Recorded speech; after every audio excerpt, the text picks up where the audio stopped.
The true appointed day for worship. What is the true appointed day for worship? Let's search the Bible and find out, starting with Genesis 2, 1 through 3. Genesis 2, verse 1. Thus the heaven and the earth were finished, and all the host of them. And on the seventh day God ended his work which he had made, and he rested on the seventh day from all his work which he had made. And God blessed the seventh day and sanctified it, because that in it he had rested from all his work which God has created and made. Exodus 20, verse 8. Remember the Sabbath day to keep it holy. 6 days shall thy labor and do all thy work, but the seventh day is the Sabbath of the Lord thy God. In it thou shalt not do any work, thou, nor thy son, nor thy daughter, thy manservant, nor thy maidservant, nor thy cattle, nor any stranger that is within thy gates. For in 6 days the Lord made heaven and earth, the sea, and all that in them is, and rested the seventh day. Wherefore the Lord blessed the seventh day and hallowed it. The false teaching that Sunday, the first day of the week, is the day of worship. The lie that the first day of the week, Sunday, is the holy day of worship. Many churches believe this lie, even though the Bible in no way supports that. The Bible tells us that the seventh day of the week is the holy day to worship on. It is the day that God made. We should worship every day, but God only commands that we remember to come together and worship on the only day God blessed and hallowed it. It's the only day that by keeping it holy you'll be blessed.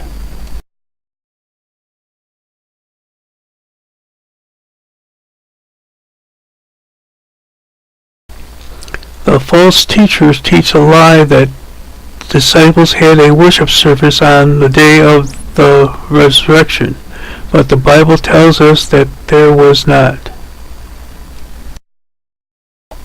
John 20, verse 1. The first day of the week, when it was yet dark.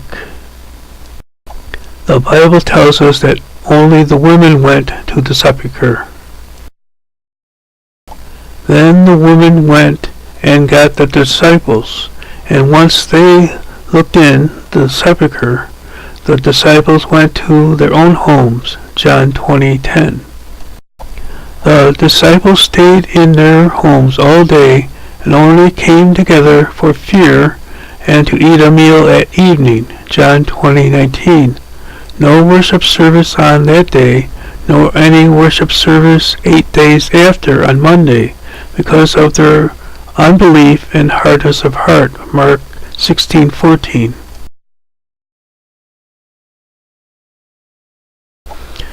The Bible nowhere says that the first day of the week commemorates the resurrection of Christ. This is a tradition of men which contradict the law of God. Matthew 15:9. Baptism commemorates the burial and the resurrection of Jesus. Romans 6:3 through 5. The first day of the week is mentioned only 8 times in all the New Testament. Matthew 8:1, Mark 16:2 and 9, Luke 24:1, John 21 and 19, Acts 27, 1 Corinthians 6:2. It is never called the Sabbath day at all. It is never called the Lord's Day. It is never called even a rest day. It never was blessed and hallowed.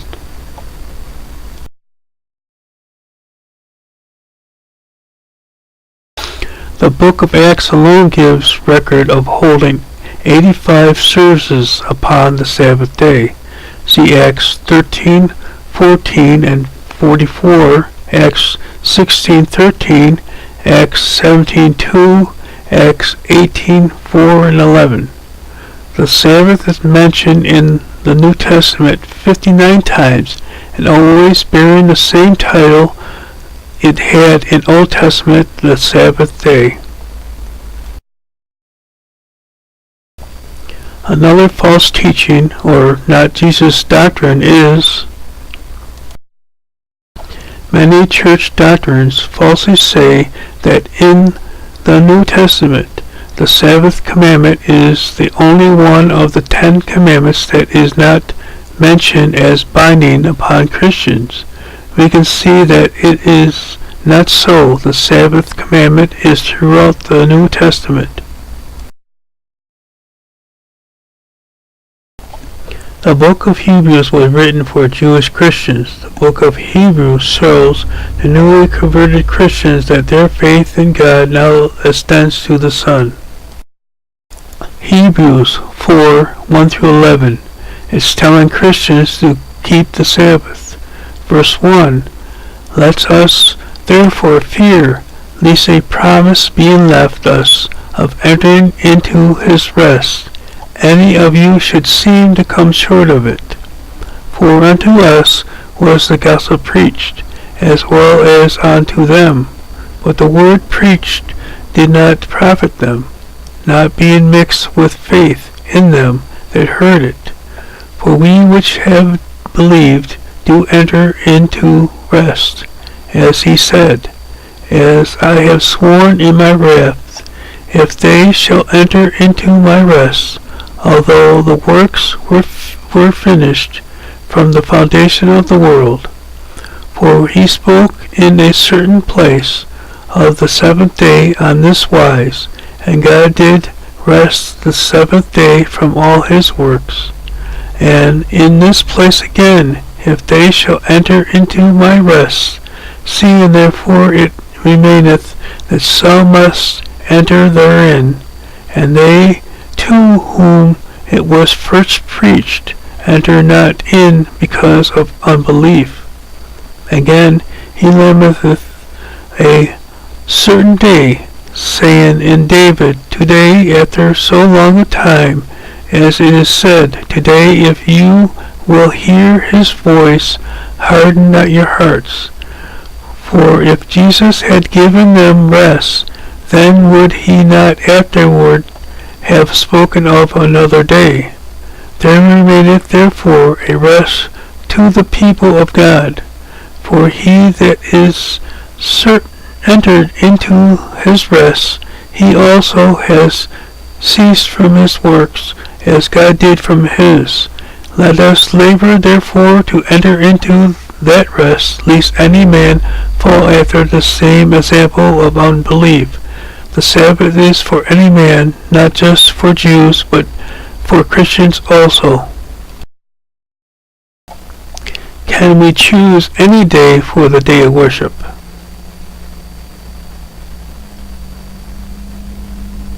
No. Hebrews 4:7.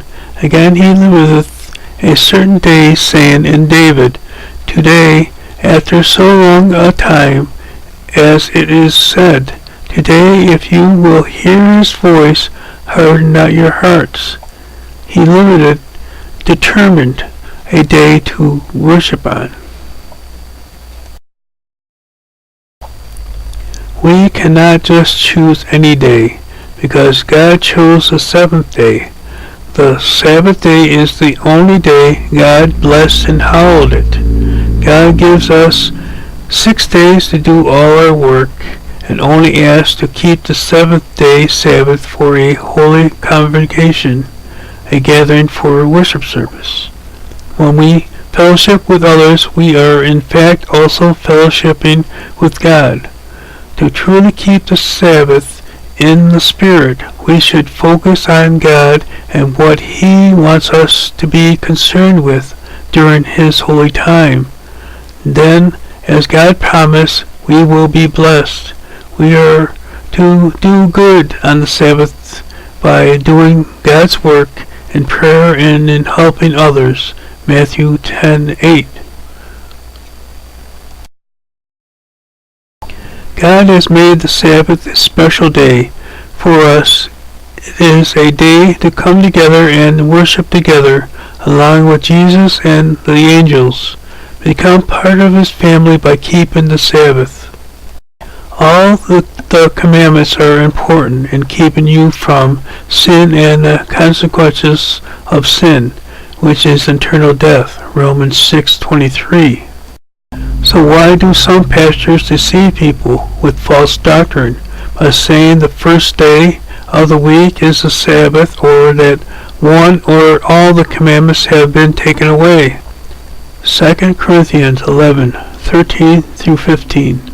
For such are false apostles, deceitful workers, transforming themselves into the apostles of Christ. And no marvel, for Satan himself is transformed into an angel of light. Therefore it is no great thing if his ministers also be transformed as the ministers of righteousness, whose end shall be according to their works. 2 John 9:9.